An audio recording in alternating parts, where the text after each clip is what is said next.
1964, naturalmente, foi um golpe, porque esse é o nome que se dá em direito constitucional e na ciência política para os episódios de destituição de um presidente da República por mecanismos que não estão na Constituição. Portanto, houve um golpe.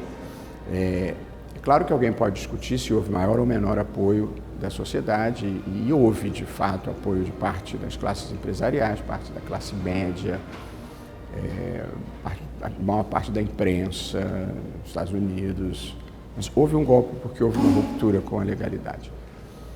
E pior, havia um compromisso de apenas concluir o mandato do presidente João Goulart e realizar as eleições de 1965. E, em seguida, vieram muitos golpes dentro do golpe, que foi o descumprimento dos compromissos. Prorrogação do mandato, depois veio o AI-2, depois veio o AI-5, depois veio o impedimento do Pedro Aleixo, depois vieram os anos de chumbo, depois veio o fechamento do Congresso pelo Geisel em 77, de modo que só por desconhecimento da história alguém pode dizer que não houve uma ditadura militar no Brasil. Depois houve um profundo exaurimento desse regime militar. Eu considero que a morte moral do regime militar foi o episódio do Rio Centro, em 1981, que era um atentado terrorista contra jovens que realizavam um evento no dia 30 de abril para o 1º de maio, tentativa de colocar bombas e causar, enfim, provocar um ataque terrorista mesmo. Descobriu-se que vinha de dentro do Estado brasileiro, infelizmente, de dentro do Exército, e houve um esforço para encobrir esse episódio em vez de apurá-lo. Ali foi a morte moral do regime militar. Depois de 1984 vem esse grande movimento pelas diretas já, que foi um pouco o caminho que se encontrou, era uma forma indireta de dizer queremos o fim do regime militar e queremos eleições diretas. Foi uma campanha muito bonita que mobilizou o país inteiro, milhares. Eu já era professor, estava começando a minha vida, me lembro de ter ido com a minha turma num grande comício que teve na Cinelândia. Aquele foi o processo constituinte brasileiro, na verdade. Uma grande mobilização nacional pelo fim da ditadura e a repactuação do Pacto Social Brasileiro com a elaboração de uma nova Constituição. Não passou a reforma das emendas da direta já. Até teve maioria, mas não suficiente para uma emenda à Constituição.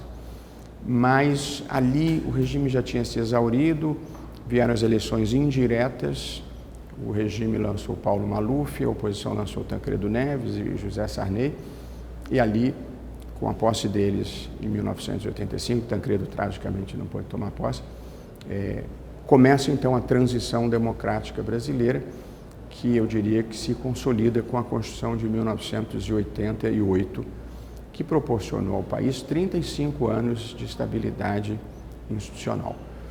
Nos últimos anos, nós vivemos momentos difíceis, de algum abalo institucional.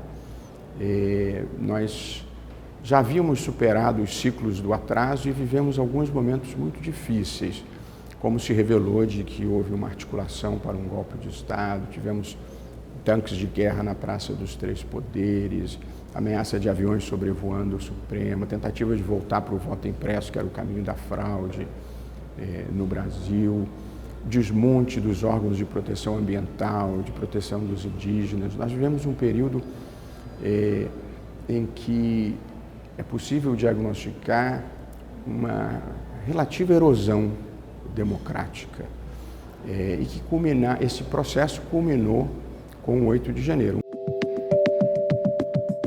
Um processo de ataque às instituições, de desrespeito às pessoas, de baixa civilidade. Não é uma questão ideológica, porque a democracia tem lugar para liberais, tem lugar para conservadores, tem lugar para progressistas, a alternância no poder faz parte da vida, mas o desrespeito às instituições, o desrespeito às pessoas, isso não faz parte de nenhum regime, nem democrático, nem civilizado. E foi isso que aconteceu no Brasil, com rasgos de misoginia, de homofobia, de racismo, de visões antiambientalistas.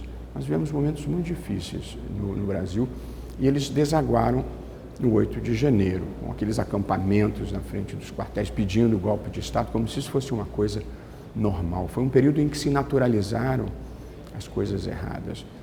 Em todas as... O Brasil tem 2% da população mundial e teve 10% das mortes na pandemia, apenas para dar um exemplo do que é a má gestão de uma pandemia, enfim, de um episódio. Portanto, tudo isso marca emblematicamente a história do Brasil. Os desafios olhando para frente, quer dizer, essa ascensão do populismo autoritário se dá também pelos desvãos da democracia, pelas promessas não cumpridas da democracia, de igualdade de oportunidades e de prosperidade para todos. De modo que eu diria que o grande desafio da democracia é ser capaz de melhorar efetivamente a vida das pessoas, enfrentando a pobreza extrema, no caso do Brasil, diminuindo de maneira expressiva as desigualdades injustas. Acho que esses são 2 pontos.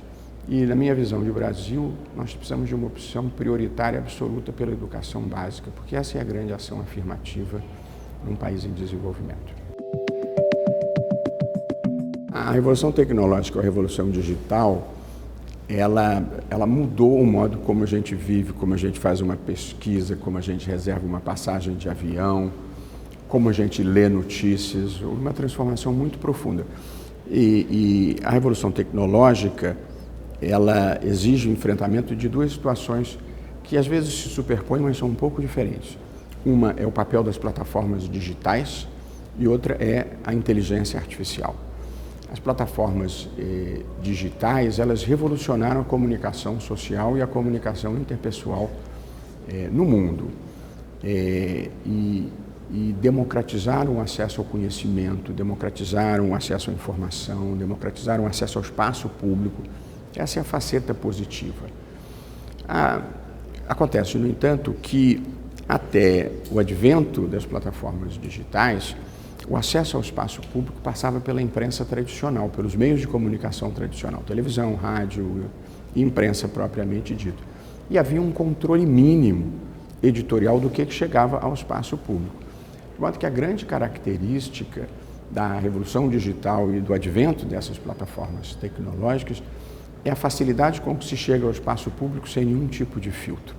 De modo que abriu-se espaço também para a desinformação, para os discursos de ódio, para as teorias conspiratórias. E isso precisa ser enfrentado para proteger a liberdade de expressão. É inevitável algum grau de regulação das plataformas digitais para preservar a liberdade de expressão e a vida civilizada.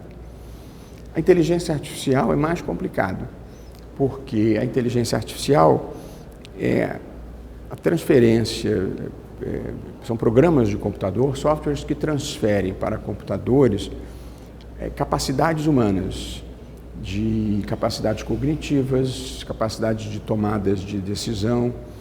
E a inteligência artificial, ela não tem consciência de si, ela não distingue o certo do errado, o bom do mal, ela não tem valores éticos, não tem emoções.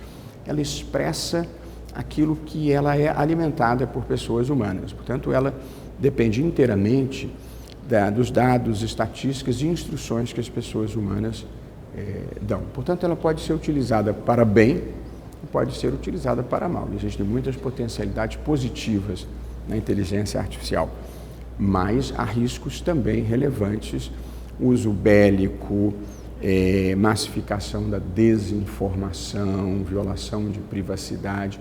Portanto, é preciso regular também a inteligência artificial para proteger os direitos humanos, para proteger a democracia e para que haja uma governança mínima que assegure transparência, inteligibilidade e que enfrente um problema chamado singularidade, que é um risco que parece de ficção científica, mas não é descartável, de que as máquinas tomem conta. Porque com a capacidade que eles têm de processar informações em muito maior volume que o cérebro humano e muito mais velocidade que o cérebro humano, se as máquinas adquirirem consciência de si próprias, elas é que vão dominar o mundo. Parece ficção científica, mas há riscos que os cientistas consideram. Portanto, é preciso ter certeza de que a inteligência artificial, que vai revolucionar as nossas vidas, permaneça numa trilha ética.